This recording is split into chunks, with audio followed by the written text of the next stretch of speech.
Doctor Strange and the Multiverse of Madness. Wow. You guys, we gotta talk about this movie. How's it going, guys? This is Mark from Inside the Magic, California, and today we're gonna be talking about the newest MCU film, Doctor Strange and the Multiverse of Madness. Alright, let's get this out of the way right now. If you guys have not seen this movie, then please click out of the video now. To be honest, I usually give people about a week or so to see a really big movie, like a Marvel movie or a Star Wars movie or a blockbuster of any kind. But just know, you have been warned. Alright, let's give it a go. Let's talk story. So this movie has got a lot going on. Like, a lot. Like, a lot. So in a nutshell, Doctor Strange and this new hero named America Chavez are on the run from Wanda Maximoff, aka the Scarlet Witch. America's got this really cool power where she creates portals that go into different universes. Wanda needs to take America's power so that way Wanda can go find her children from a different universe. This is already sounding very, very uncomplicated. Doctor Strange does his best to protect America, but the two of them end up going on this wild goose chase across the multiverse. After a whole bunch of universe jumping and dark magic using and running into an insane amount of Marvel cameos,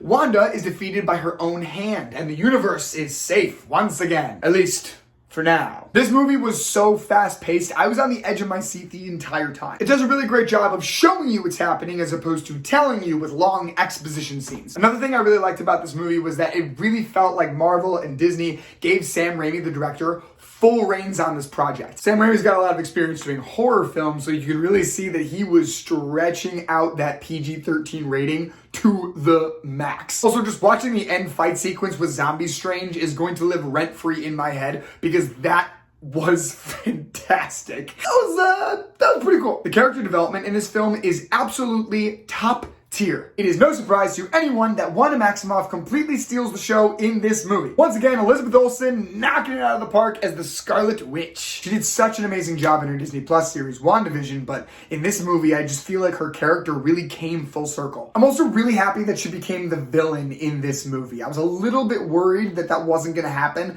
based off of the ending of WandaVision. I mean, this woman brainwashed an entire town, and she's got a hold of the most evil book of all time. Well, I was a little worried that Disney was just gonna be like, yeah, forget that stuff. She's a goody two-shoes hero. Why? Because she learned her lesson. Sam Raimi's like, nope. I mean, come on. This woman has lost a lot. She lost her parents. She lost her brother. She lost the love of her life. She lost her children, even though they're made up. I don't care who you are. That's a lot for anybody. I think it's natural for her to want a little bit of happiness in her life. So if you had the powers of the Scarlet Witch and you had this evil, dark, magical book that's influencing you, you'd probably turn to the dark side too. I mean, I get it. Besides, how cool was it to just see her wipe the floor with the Illuminati? Obviously, Doctor Strange is the titular character, but just because he didn't shine quite as bright as Wanda does not mean that he didn't do a fantastic job. Cumberbatch is developing wonderfully as the master of the mystic arts. We even got to dive deeper into his backstory when he was forced to confront the traumatic thing that happened with his sister. To be totally honest, I had to keep reminding myself that this was a Doctor Strange sequel. I think we're so used to seeing Doctor Strange in the other MCU films that we forget that he only had one solo movie, and that was way back in 2016. So considering this was the sequel or the chapter 2 of the Doctor Strange story,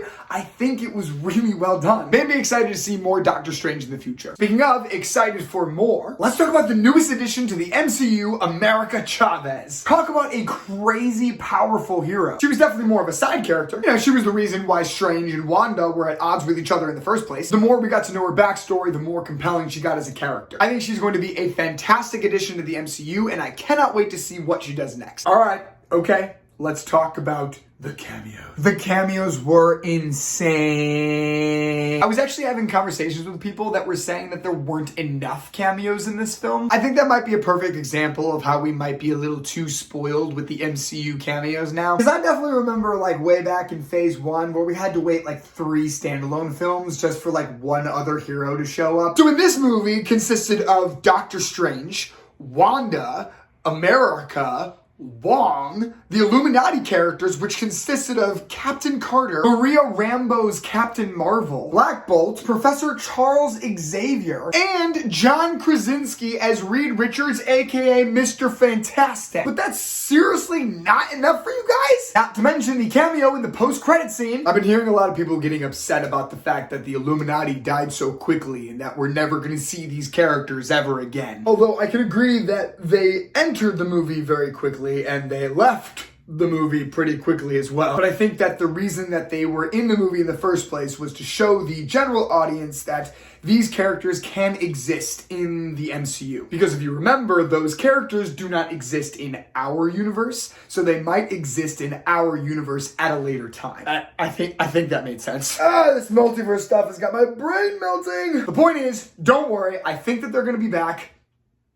I got a hunch. Woo, okay. I think that's about as much as I can pack in this video. My overall thoughts are I absolutely love this movie. I think it was a great chapter 2 to the Doctor Strange story. I also think that thanks to the incredible vision of Sam Raimi, we were able to get a Marvel movie that we have never ever seen before. Doctor Strange and the Multiverse of Madness. Have you seen it? If so, what are your thoughts in the comment section below? As always, be sure to like and subscribe for any and all things Inside the Magic. I'm Mark from Inside the Magic, California. See you next time, guys.